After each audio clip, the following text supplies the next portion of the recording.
Tibadia ntwala mukisa guno bategeeza nti tukoye ebintu byamwe ebyo byokupretendinga nganga mwogerera abantu abambala obubi ne mwogerera abantu simanya abasaze enviri mbo muwala omulokole bwasiba enviri okuva eno paka eno nga bamwogerera oyo omuwala talina mukama talina Yesu bwenzi bwe mubonyabonya yeetega basajja talina musajja gwe yeetega ayagala just kubeera klasi si bwenzi nti alina gwe yeetega omwana ayagala just kubeera klasi gwe n'osala omugambo n'ogamba nti abaana mbaleke bambalenga we baagala baana bangi nnyo abambala gagoya agawanvu naye ng'emitima gyabwe gino gisula gyenda gisula gitta gisula giroga so tulekerawo okuditamininga obulokole ku ngoye oba appearance y'omuntu omwana ayogedde agagambo gangi lwaki sikutwala straight away mumwerabireko ng'ayogera. Yo, how you doing? My name is Ella Tins. Call me the life teacher.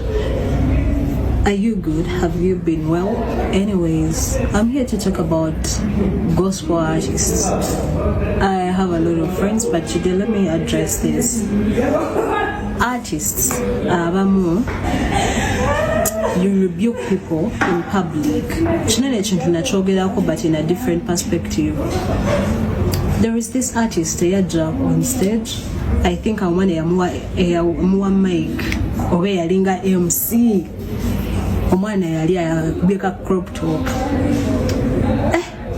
artists were atuuka n'amuweerawo ebibye. But let me tell you something, as long as tukyayagala abantu bakyuke bave mu nsi balokoke, if that is really our calling and we are passionate about it, then we are going to be gracious. The Kambabulire, there are stages to Christianity, like they're tukula nti omwana abeera muto n'ayavula n'akola ki n'ayimirira n'atengerera simanya n'ayimirira then n'adduka emisinde. Tewali bwotyo. Maybe you had your faults, but today you can condemn omuntu mbula kuba ayambadde bubi. Who are you? Mulekeraawo ebyo ebintu. And gospel artists abamu muwulirira ddala nga you're the assistant Holy Spirits. Mulekeraawo because mugenda goba abantu mu church. The only problem, some lecturer told us, not only me, Yagamba, the only problem with Christian is that the church is so busy reaching out to the church instead of reaching out to other people. For you, you're already thinking of a Christian. Oh no, ategedde enjiri akuze. But the truth is, tugenda kufuna abantu from all walks of life. Waliwo abamu nga wakulaba n'enviri ezirimu ekyangu yagamba gwe tolina kubeera mulokole. Abalala mulekeraawo.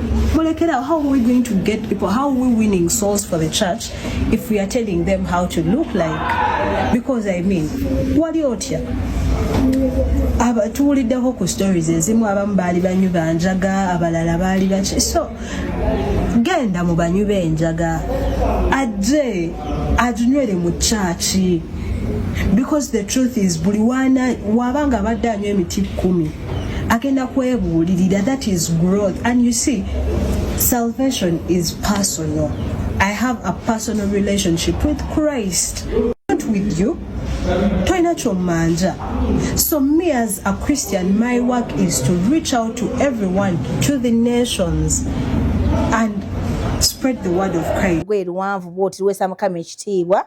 Kirungi omuntu akulaba nobera exemplary nagamba nti omukyalo omulokole ali suppose kubanga akola ki nga yambala bwati ne bwati naye ate waliwo okukikola nga bwagambye nti beera ng'oli munywanjaga onyonjaga. Waliwo ebintu ebimunga mukwano abantu mu kifo ky'okukyuka bajja genda bugenzi okitegedde. So kirimu ekirungi n'ekibi. Alina amatuyiga jamu ekyokuyiga.